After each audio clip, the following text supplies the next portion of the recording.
ಜೋರ್ ಹೇಳ ಸ್ಲೋ. ನಾನು ನಿಮ್ಮ ಊರಿನ ಮಗಳು ದೀಪಾ ಬಾರ್ಕೆ. ನಾನು 5ನೇ ವರ್ಗದಲ್ಲಿ ಓದುತ್ತಿದ್ದೇನೆ. ನಮ್ಮ ಶಾಲೆಯ ಹೆಸರು GHP KGS ಕೋಟುಂಬಿ ಶರಣರಪ್ಪ ಶರಣ. ಇವತ್ತ ನಮ್ಮ ದೇಶದಾಗ ಏನ್ ನಡೆಕುತ್ತೈತೆ ಅಂತ ಗೊತ್ತೈತೇನ್ರಪ್ಪ? ಇವತ್ತ 26 ಜನವರಿ ಅದ.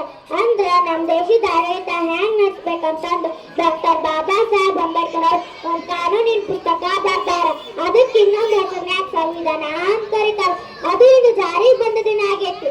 ಅದು ಸಲುವಾಗಿ ನಾವು ನೀವು ಎಲ್ಲರೂ ಕೂಡಿ ಗಣತಂತ್ರ ಹಬ್ಬ ಆಚರಣೆ ಮಾಡಕ್ ಕುಂತೇವಿ. ಇಡೀ ನಮ್ಮ ದೇಶಕ್ಕ ಕೆಂಪು ಮುಸುಡಿ ಇಂಗ್ಲಿಷ್ ಬಂದು 200 ವರ್ಷ ಆಳ್ವಿಕೆ ಮಾಡಿದ್ರು.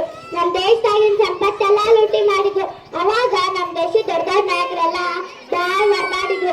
ಈ ವೇಳೆದಾಗ ಅವ್ರ ಹೆಸರು ಹೇಳೋದಾದ ಮಹಾತ್ಮ ಗಾಂಧೀಜಿ, ಜವಾಹರ್ಲಾಲ್ ನೆಹರು, ಸುಭಾಷ್ ಚಂದ್ರ ಬೋಸ್, ಡಾಕ್ಟರ್ BR ಅಂಬೇಡ್ಕರ್ ಅವರು. ಇನ್ನೂ ಬಾಳ್ ಮಂದಿ ಅದಾರ. ಅವರೆಲ್ಲ ಸೇರಿ ನಮ್ಮ ದೇಶಕ್ಕೆ ಸ್ವಾತಂತ್ರ್ಯ ತಂದ್ಕೊಟ್ರು. ಸ್ವಾತಂತ್ರ್ಯ ಸಿಕ್ಕ ಮೇಲೆ ನಮ್ಮ ದೇಶದ ಆಡಳಿತ ಹೆಂಗ್ ನಡೆಸ್ಬೇಕು ಅನ್ನೋದು ಒಂದಷ್ಟು ಚಿಂತೆ ಆಯ್ತು. ಅವಾಗ ನಮ್ಮ ದೇಶದ ನಾಯಕರೆಲ್ಲ ಒಂದ್ ಕಡೆ ಸಭೆ ಸೇರಿ ಚರ್ಚೆ ಮಾಡಿ ಡಾಕ್ಟರ್ ಬಾಬಾ ಸಾಹೇಬ್ ಅಂಬೇಡ್ಕರ್ ಅವರಿಗೆ ಈ ಕೆಲಸನ ಕೊಟ್ರು.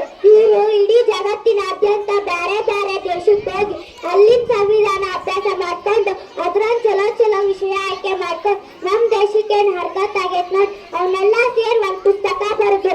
ಅದ ನಮ್ಮ ಸಂವಿಧಾನ.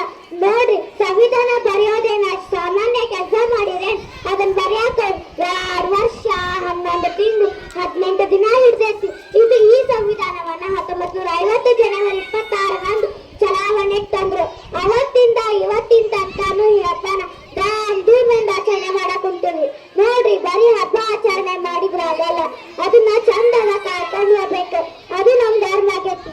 ಅದು ಚಲೋ ಇದ್ರ ನಾವು ನೀವು ಚಲೋ ಇರ್ತೀವಿ ಅಂತ ಹೇಳ್ಕೊಂತ ವೇದಿಕೆ ಮೇಲೆ ನನಗೆ ಸ್ವಲ್ಪ ಮಾತನಾಡಲು ಕೊಟ್ಟ ಅವಕಾಶಕ್ಕೆ ಮತ್ತು ಇಷ್ಟೊತ್ತನ ಇದನ್ನೆಲ್ಲ ಕೇಳಿಸಿಕೊಂಡಿದ್ದಕ್ಕೆ ಕೋಟಿ ಕೋಟಿ ಧನ್ಯವಾದಗಳನ್ನು ಹೇಳ್ಕೊಂತ ನನ್ನ ಭಾಷಣ ಮುಗಿಸ್ತೇನೆ.